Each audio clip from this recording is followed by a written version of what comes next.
Tampok na naman sa tuksuhan sa Kim Paulandia si Kim Chiu at maging ang kasintahan nitong si Paolo Avellino.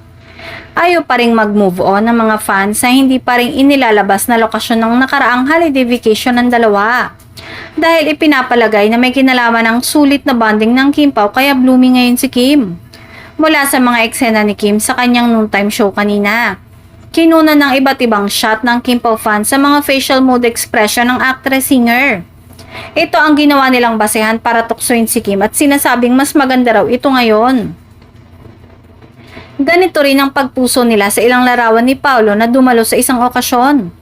Kahit simpleng damit lang ang suot ni Paolo, lutang pa rin ang kagwapuhan nito. Kanya-kanyang paandaran na ang Kim Pao. Hinahanap nila kung saan nagbakasyon sina Kim at Paolo at doon rin sila pupunta para raw ma-achieve ang glowing aura ni Kim at gwapo vibe ni Paolo. Samantala, naging fan meet daw ang birthday ng kasosyo ni Paolo sa negosyo. Sa kaliwat kanang photo op ng aktor sa maraming bisita. Nagkalat ang iba't ibang photo ni Paolo sa X-Media, katabi ang bawat isang netizen.